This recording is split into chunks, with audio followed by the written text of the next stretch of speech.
Now on CoastTV News. Permit to purchase debate. It doesn't do anything to reduce crime. Delaware's handgun rules are tightening up and the backlash is firing fast. Bandstand barrier. A lot of money for something that, thank God, we haven't had a problem with thus far. Rehoboth Beach wants new posts and gates to keep crowds safe. But not everyone is sold on the $1 million plan. Brass class.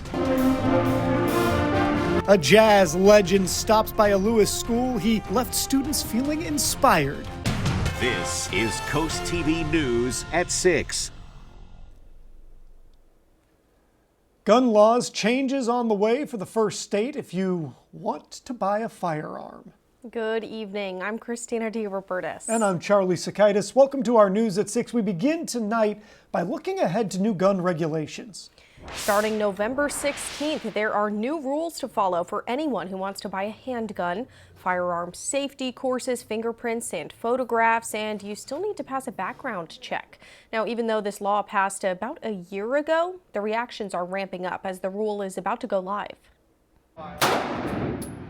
The new permit to purchase gun law kicks in next month, and people have opinions about it.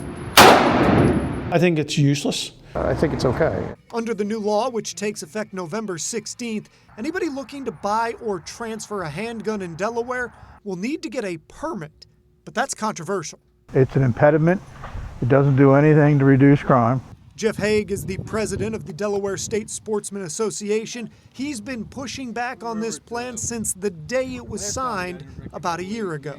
We're against them. We think it's not constitutional. We don't think it'll do any good. But Tracy Murphy, the executive director of the Coalition for a Safer Delaware, disagrees, and she even points to a recent ruling as backup. Earlier this year, the Supreme Court, the United States Supreme Court, declined to hear a challenge to Maryland's handgun purchaser law. So we know that these laws are not only effective, they're also constitutional. Ron Hagan, the owner of Best Shot, a gun shop, sees a lot of problems with the soon-to-be enacted plan. People that are going to come in and not be able to purchase handguns because they haven't been able to submit, or they have submitted and they didn't receive their information back on time, or they don't have the money to complete the requirements of a training class, of the fingerprinting. Some people we spoke with had cautious optimism. I think as long as the requirements don't impede the average law-abiding citizen from obtaining the handgun that they choose to and are approved for, then I think it's okay, yeah. While this has always been a two-sides issue, Tracy Murphy claims these policies are not only popular, they're effective. Nearly 3/4 of Americans support laws like this one. And the states with the lowest gun death rates in the nation all have a version of permit to purchase. Gun control will remain a hot topic across the nation as laws like permit to purchase are implemented, challenged, and where they hold up, researched. But even with more information, there is virtually no shot that everyone's going to agree on this one. And so last year, gun rights groups, including the NRA, sued Delaware over a 2022 law requiring permits and training to buy a handgun. They said it violated the Second Amendment, but courts dismissed the case, and a federal appeals court backed that decision. Which brings us right into our Coast TV poll. We want to know, how do you feel about needing a permit to buy a handgun? Let's see what you guys think. Take a look at the results here. 44% say they support it. 54% say they oppose it, and still just a few people with those mixed feelings or are still deciding. If you haven't voted yet, you can do that at coasttv.com. Leave us a comment as well. You can also vote on our mobile app, and we'll show you updated results tonight on Coast TV News at 11. The crowds at the beach have died down, but city officials say they want to make the boardwalk and the bandstand safer. Coast TV News reporter Emma Aiken is live in Rehoboth Beach. Emma, this was up for discussion at the city's meeting today.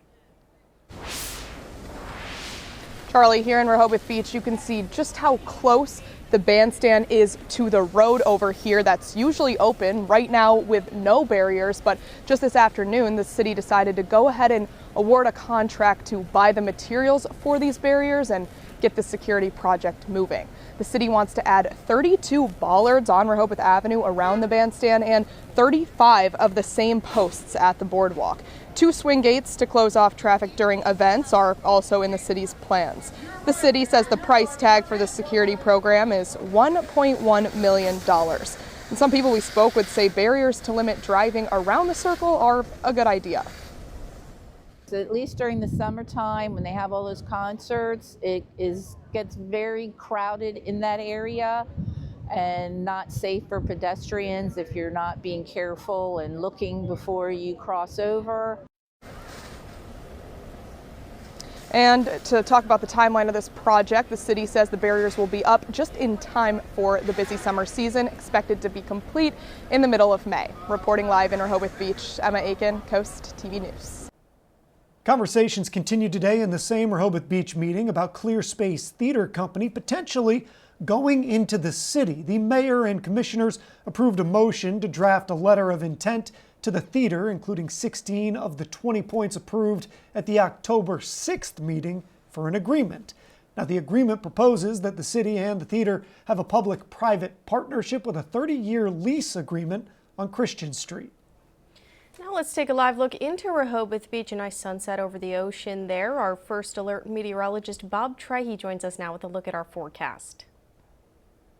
It was a gorgeous end to the week for Del Mar, but lots of blue skies today and chilly. Temperatures already falling off this evening. 58 in Laurel right now, 60 in Millsboro, 59 in Dagsboro with lower 60s from Lewis down to Bethany Beach. The winds finally relaxing, but they're still coming in out of the northwest, and they'll continue to relax as we go through the evening hours as we're looking at some mid to high level clouds. And we still have that northerly flow with high pressure back to the west and a bigger storm in the ocean right now. Here's Futurecast this evening. Here's 7 p.m. Make sure you grab that sweatshirt and jacket. It's going to be chilly. Temperatures falling through the 50s, lower 60s at the beaches, and then mainly clear mid-evening. Temperatures in the 50s, and then we're heading into midnight, and it's chilly. Temperatures in the low to mid 50s. I think we're going to be down into the 40s as we go into tomorrow morning. Here's your evening planner. Bundle up, but the good news is the winds go calm. And for the weekend, a warm-up on the way. More on that coming up a little bit later on. This busy Milford intersection is about to get a major upgrade. The city says a new roundabout is coming to Airport Road and Canterbury Road. Airport Road expected to close October 27th until March 6th. Also, Canterbury Road will follow on November 24th. City leaders say the project is needed to handle traffic from the growing Milford Corporate Center, but neighbors are divided over whether a roundabout is the right move. It's very difficult to get out of the lane now, and I think it's going to cause a lot of congestion. It's a good idea for them to put the roundabout in between Airport Road and Canterbury Road because they're about to build an industrial park over there. So once they get finished building that, I know it's going to be like a lot of traffic. City leaders say detours will be posted during the project and access to local businesses and homes will be maintained there in Milford. Well, sometimes a single lesson can strike the right chord. Students from Cape Henlopen and Dover High School got to learn from a living jazz legend today. Coast TV News reporter Nicole Richter shows us how a class in jazz became a master class in inspiration. The sound of jazz. Smooth, loud, and full of soul filled the theater at Fred Thomas Middle School on Friday. But for these students, the music was just the beginning. Being able to be here with this band which is just full of amazing musicians across the board, I don't know, I feel very lucky. Wycliffe Gordon, a world-renowned trombonist, spent the day sharing more than techniques. He shared a piece of his passion with the next generation of musicians. Be able to share it with the students, it's priceless for me. And I tell the students all the time, regardless of their playing ability or their level of playing, it starts here, but it doesn't stop here. It has to go out into the world.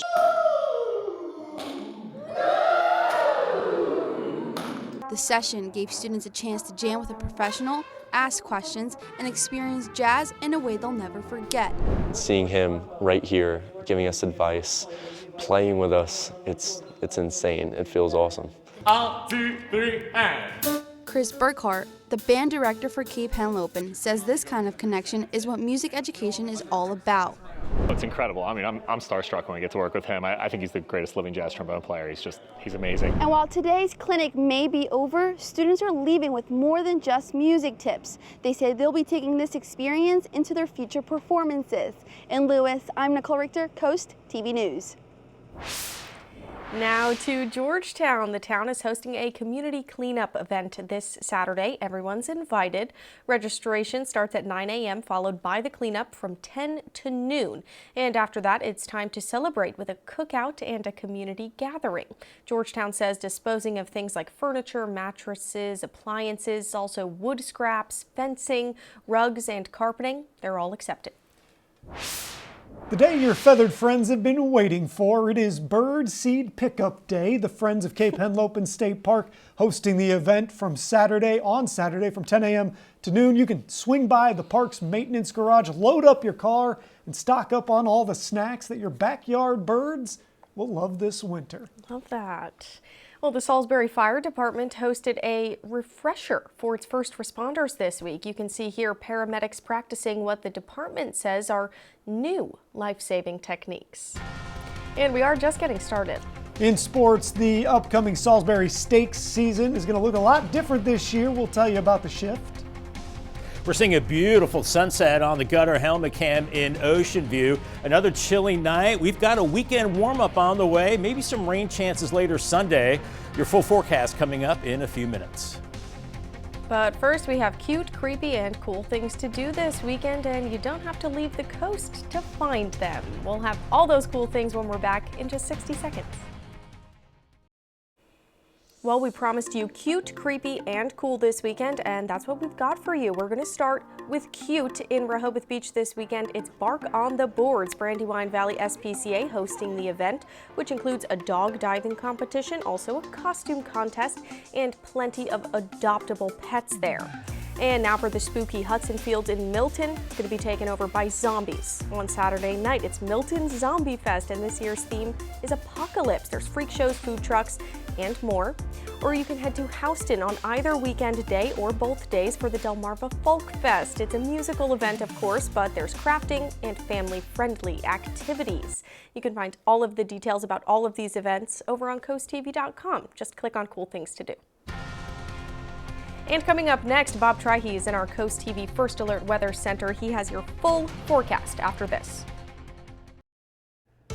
A gorgeous end to the work week for Delmarva. Lots of sunshine, but it was on the chilly and breezy side, but those winds beginning to relax this evening. Here's the Boardwalk Plaza Camp. Beautiful conditions out there right now as temperatures will be falling pretty quickly as we go through the evening hours. Today's highs were about 5 degrees below average. 62 in Georgetown, Ocean City 63. The same for Cambridge and for Easton as well. And Friday night lights, make sure you bundle up. The winds will be light, but the weather will be good. We're looking at mainly clear skies. 56 at kickoff, 50 at halftime. You need the jacket, the hoodie, and the blanket as well for this evening. Beautiful sunset right now on the Tyndall's Casual Furniture Cam this evening. Clear skies, quickly falling temperatures from the 50s and then the 40s. And then for the weekend, it will be mild, pretty nice, staying dry. I think Sunday is warmer and the rain holds off, I think, until Sunday night. Temperatures right now falling pretty quickly. 59 in Salisbury, 57 in Willards and Dagsboro, 57 in Milton right now. We're still in the low 60s from Ocean City to Bethany Beach and Indian River Inlet. And those northwesterly winds that have been with us the last 24 hours are beginning to calm down now, and that'll be the case through the overnight. Still gusting a little bit right now, but they'll relax as we go deeper into the evening. As we're looking at some mid to high level clouds right now drifting in out of the north, we've got high pressure starting to move in from the west and a deep ocean storm. So right in between, that's where we have that northerly flow. We do have some clouds across the Midwest. Those will be sliding in on Saturday, and a cold front farther back to the west will bring us some showers, I think, Sunday night into Monday morning. As this evening, temperatures falling quickly through the 50s, and then I think into the 40s by Saturday morning. Some lower 40s well inland with 50s at the coast, and then I think we'll start to see some clouds moving in on Saturday. And by the afternoon, upper 60s, low 70s, despite the clouds. And then not as chilly Sunday morning with temperatures in the 50s and 60s, partly cloudy skies. Southerly winds pick up on Sunday. We're looking at temperatures in the mid to upper 70s, a little cooler at the coast. As those winds begin to relax this evening, I think they'll go pretty calm as we go into Saturday morning. And then later in the day, they start to pick up out of the south. And then moving into Sunday, they'll get pretty strong, gusting up to about 30 miles per hour or so. Rain chances next 7 days, a little higher, definitely Sunday night into Monday. And then Tuesday looks like another chance of some rain as we're tracking maybe some heavy rain, gusty winds later Sunday into Monday. We get a break on Tuesday, but then it looks like maybe another chance of some showers heading into your Wednesday. 42 tonight, clear skies and chilly. Tomorrow, 68, partly cloudy, not as cool. Paul Davis 7-day forecast, warming up for the weekend. 75 Sunday, showers Sunday night into early Monday. Monday's high 65, 70 Tuesday, more showers Wednesday, and then pretty cool by the end of the week. Get ready for another week in the NFL regular season. We have your Sunday Night Football right here on Coast TV. This week, you can catch the Atlanta Falcons and the San Francisco 49ers. That's a good game. Coverage begins at 7. Then stay right here for Coast TV News following the game. Delmarva Sports Network from the Wawa Studios. The Salisbury Stakes season will look a little bit different this year. For the upcoming MASL2 campaign, the Stakes will play every single game on the road. The organization announced earlier today that it could not agree to a new contract with the Crown Sports Center. Crown Sports Center General Manager Cody Revel said, quote, "Regrettably, we were unable to align on terms with the Salisbury Stakes following the expiration of our agreement this past April. We wish them the best moving forward and remain hopeful about the future of semi-pro soccer in our community." In football, Cape Henlopen hosts Sussex Central tonight. It's a pivotal game for both programs, who each sit at 3-3 as the playoffs loom. Kickoff is at 6:30, and you can watch the game on the Delmarva Sports Network. And there's 4 other live games you can stream on DSN+. Easton and Stephen Decatur, that's a battle between 2 one-loss teams. And our other Maryland game, Parkside is visiting North Carolina. Plus, 2 Delaware matchups kick off at 7. For all the highlights, tune in to the final score on DSN at 11 o'clock tonight. Lewis is stepping back in time this weekend at the historic Lewis Harvest Fair. The society will host a blacksmith with a 1700 traveling forge, a brewer making beer over an open fire, and a wood turner. You might even meet a gunsmith, a tailor, or a basket weaver as you explore. Lewis Historical Society says admission is $10. Kids 12 and under are free. And make sure you bundle up this evening if you're out and about. We're looking at clear skies. Temperatures quickly falling off as the winds go calm. We're going from the 50s into the 40s. And by tomorrow morning, I think we're looking at lower 40s for a lot of inland spots. Congratulations to Mary Devine from Milton. She is the new winner of an umbrella, courtesy of Paul Davis and Coast TV. Paul Davis 10-day forecast, warming up this weekend, 68 Saturday, Sunday up to 75. I think we will see some showers Sunday night into early Monday, maybe some gusty winds with those as well. It is a little cooler on Monday, 65, and then looking pretty good the rest of, well, Tuesday, sunshine and maybe more showers by Wednesday, 63 degrees, and then cooler by the end of the week. So definitely in the fall swing of things as we go through the next several days. Yeah, we're getting warm enough, but those mornings are a little cool. Oh, the mornings are definitely chilly. They sure are. Thanks, Bob, and thanks for joining us for Coast TV News at 6. More news, more local weather. Download our Coast TV News app. The NBC Nightly News is next. And we'll see you later tonight for Coast TV News at 11. Have a great evening.